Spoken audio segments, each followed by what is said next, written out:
I want to ask something honestly, and you tell me if I'm stretching too far. We have schools that are run almost entirely by women, social services that are run almost entirely by women, human resource departments that are run almost entirely by women, homes that are run by single mothers, and everywhere we look, the outcomes are getting worse. So here's my question. Are men walking away from women, dating, and relationships at the micro level because they're tired of being blamed as oppressors and treated as ATMs? Or because on a larger macro level, they're watching what a society looks like when women try to lead? Before I break this down entirely with data and evidence from California to Florida and Arizona, let's begin with this news footage from Modesto, California. And I promise I'll bring this back full circle to dating and relationships before wrapping up. Teachers say classrooms are being turned upside down with some students destroying supplies. What a mess. They say a lack of consequences is even making things worse. Your reporter covering Stanislaus County, Nina Burns, joining us live with the policy they say is now backfiring, Nina.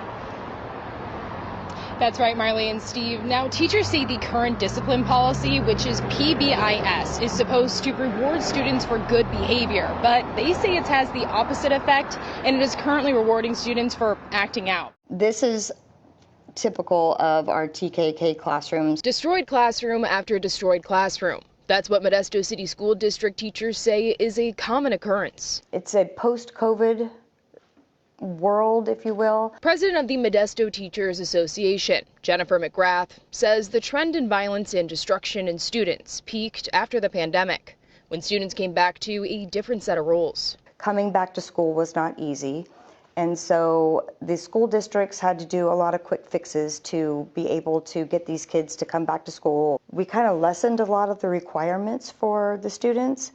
And it doesn't take kids long to figure out that if there's a system, they're going to look for the easiest way out. PBIS, or Positive Behavioral Interventions and Supports, is the new norm, instead of what traditionally was suspension. The children are not learning when they're sent home. They should be in school.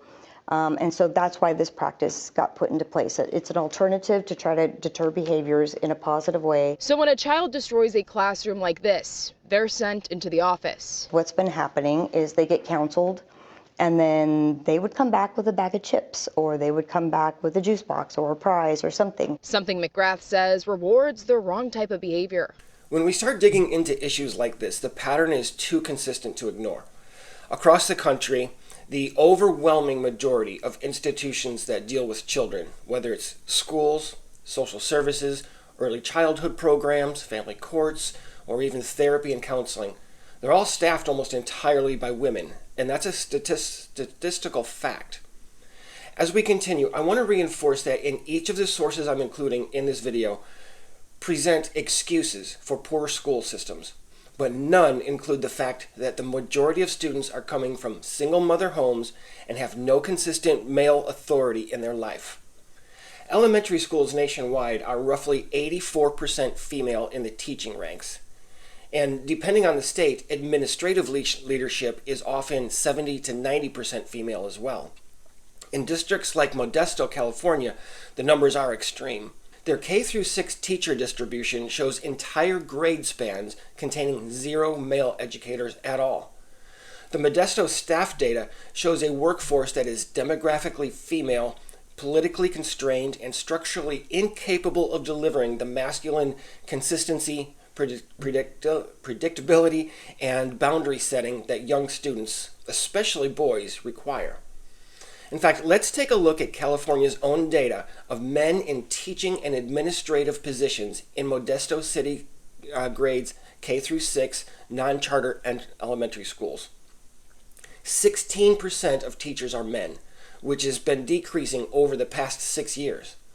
And 22% of administrators are men, with a count that's less than half of what it was 5 years ago. That is insane. Yet when we take this imbalance and put it into an environment already flooded by fatherlessness, I cannot fathom why these women don't understand the real issue. And here's more about what's going on in Modesto. Its politics are entirely liberal. And this map of Modesto single-parent households shows entire sections of the city lit up in red, areas in which 40, 50, sometimes 60% of homes are single mother households. And this is even higher than the national trend, in which about 30% of U.S. children live in single parent homes. And even more staggering, 24% of all American children, that's over 18 million, live with no father in the home at all. Broken down further, we see that the numbers become even more alarming by race. Nationally, black children, 65 to 70% live without their father at home. American Indian and Alaska Natives, 50% with no present father. Hispanic children, around 42 to 45%. White children, 23 to 26%. And Asian children, only about 10 to 15% with no father in the home. These are not small percentages. They're structural fractures that women themselves begged and cried to get in their favor. And every teacher will tell you, the more chaotic the home environment, the more chaotic the child. Let me assert that kids do not arrive in kindergarten at about age 6 as blank slates. They show up carrying every effect of incompetence, deficit, or absence from their home life. Schools then inherit what those homes create. And when homes are missing fathers, the primary stabilizers and boundary setters, schools receive children who never learned how to live with structure, consequences, or even how to piss in a toilet. And that's exactly what's happening in Modesto and across the country. Teachers there in Modesto describe destroyed classrooms after destroyed classrooms, with desks flipped, chairs thrown, teachers and students punched or kicked, and daily evacuations because one child's behavior is so violent that an entire class had to be removed for their own safety. They report things like kids hitting, biting, twisting fingers, destroying property, cussing out staff, and vandalizing bathrooms. And what does the system do? Instead of consequences, the district uses a PBIS model. That's the Positive Behavioral Interventions and Supports model, where these same children, after destroying classrooms, are sent to the office and returned carrying a bag of chips, a juice box, or some other form of reward. Teachers openly admit that this reinforces the wrong type of behavior, and that other students quickly realize that misbehavior leads to prizes, not discipline. And again, these systems are run by women, staffed by women, led by women, and populated by kids who are raised almost entirely by women. Yet the discussion is always about policy tweaks and never structural imbalance. Masculine authority is not just missing here, it's forbidden in many cases. Yet this should be the predictable outcome of a discipline philosophy that's been designed without masculine input. When a workforce becomes 80 to 90% female, the dominant approach naturally shifts toward emotional processing, redirection, negotiation, and so-called restorative models that rely on internal motivation rather than external consequences. None of these approaches is bad when they're used in balance, but when they replace boundaries and consequences entirely, obviously disorder is going to follow. Before I go any further, I want to recognize the first two members of this channel, The Bad Guy and Wild Bill TikTok, which is a great name, by the way. I love it. Their member support is what motivates me to push into daily life topics of masculinity that a lot of creators just simply avoid. Members get early access and behind-the-scenes content breakdowns, and from my Rules of Engagement book and its field guide to fitness, finance, and personal leadership, members get unfiltered content. So thanks, guys. This is how we build a platform with personal progress and accountability, and believe me, I really do appreciate the value, your value in this community. So thanks for being here. Okay, so let's move on beyond Modesto, California, to what an Orlando, Florida news station recently reported. Knowing your name and being able to use the restroom are some of the basics that most kindergartners are expected to know. But leaders at one local school district say they're seeing more 6-year-olds without those skills. Administrators say this increase is something they're observing. They say it's a fair number, but they don't have a number. They're asking lawmakers to fix some parents' attitudes that kindergarten is optional. We had kids that didn't even know their given name. We have kids that don't know how to hold a book. Kids that haven't been potty trained yet, and they're 6 years old. What kids learned in kindergarten 30 years ago, like tying your shoes and knowing your letters, is now being taught in preschool, meaning kids who were behind on the first day are now even more so.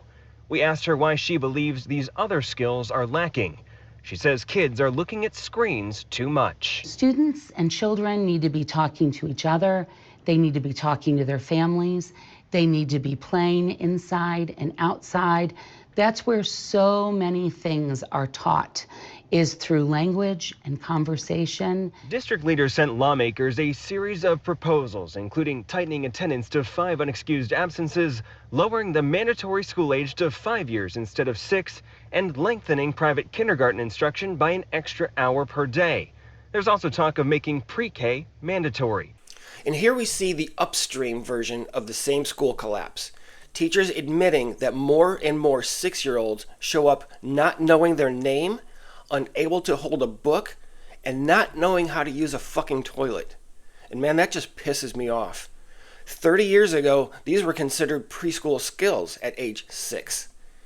Today, administrators are saying that they're increasingly common in kindergarten entry, again, about age 6. And they blame excessive screen time, lack of conversation at home, and lack of basic parental engagement. In other words, many kids aren't just coming from fatherless homes, they're coming from parentless homes, where screens raise them and single mothers supervise them only loosely. What you'll notice over and over again is that nobody, not teachers, not principals, not reporters, ever asks the basic question: where are the fathers? Oh, sure, they'll talk around it, but they won't touch it head on. Instead, their proposed solutions: mandatory pre-K, lowering the school age, longer instructional days, all of this to put more responsibility on the state and state systems. Instead of fixing the family, the state wants to absorb the child earlier and for more hours each day. And this coverage from Arizona shows the downstream effects on teachers and the system itself.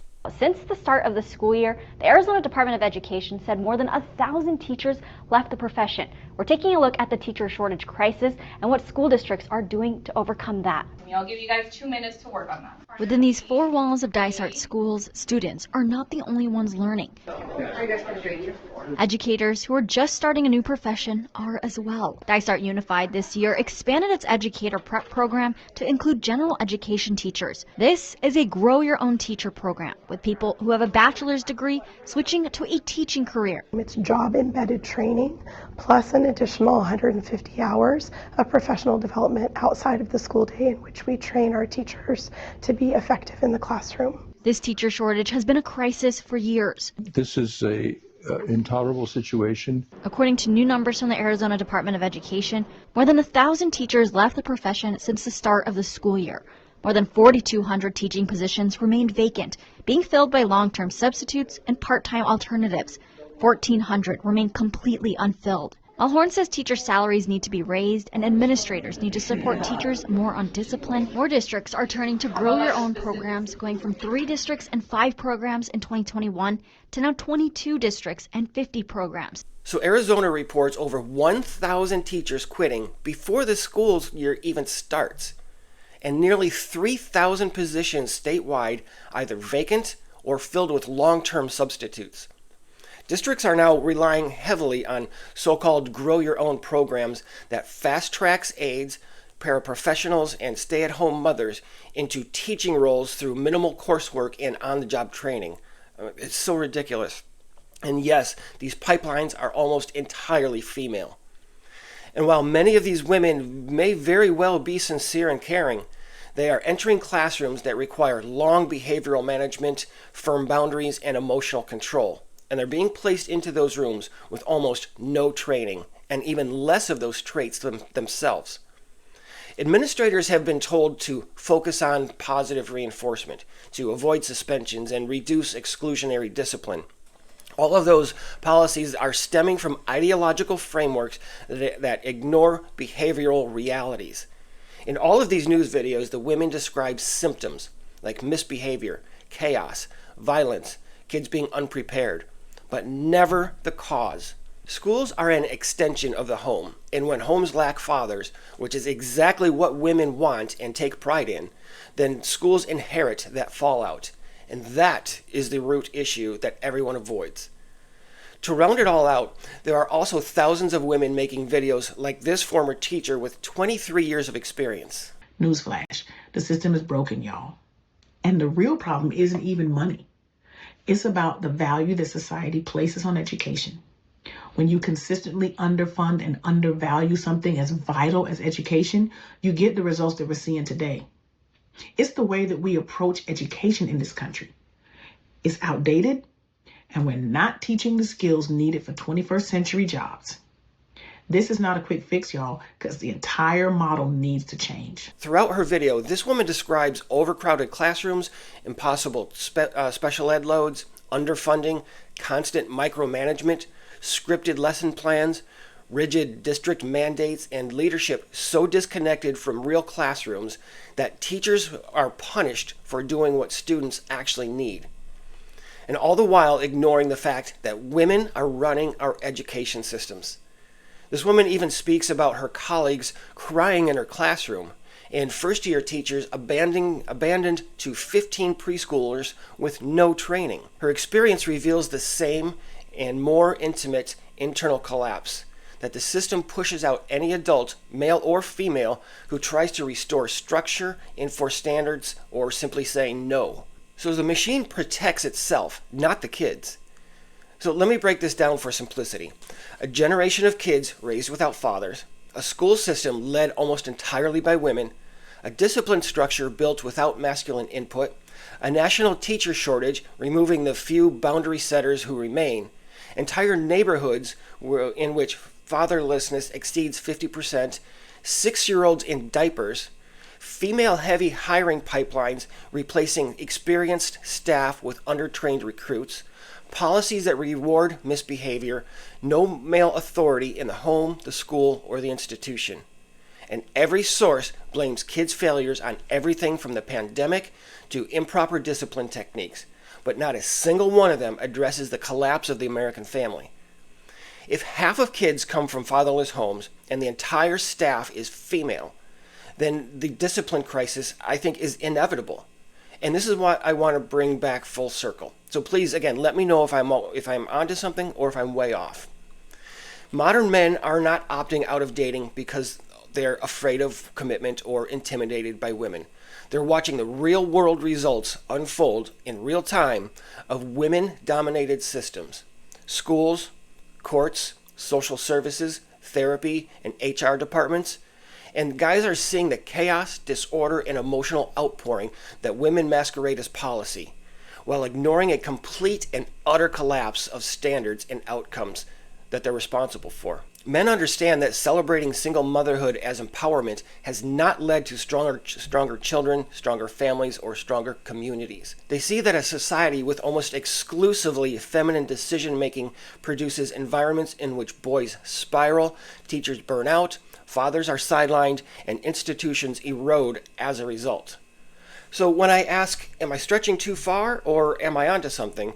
I'm speaking about a larger sociocultural pattern wherein men quietly observe and are overtly reacting to. Is there an overarching connection between women's failed leadership and men's lack of interest in being with them? My contention is that men are walking away not because they dislike women, but because they see what happens when women lead failing institutions while men are removed from every position of authority. Believe me, women see and even acknowledge these outcomes, whether it's classrooms, courtrooms, homes, or neighborhoods. But they find a million excuses and will never, ever admit that it's the fault of their own disgraceful leadership. And that lack of accountability is in large part why men are disengaging from women and creating families. But let me know what you think. I'm interested if anyone else has had this thought on a larger perspective. So thanks, and I'll see you soon.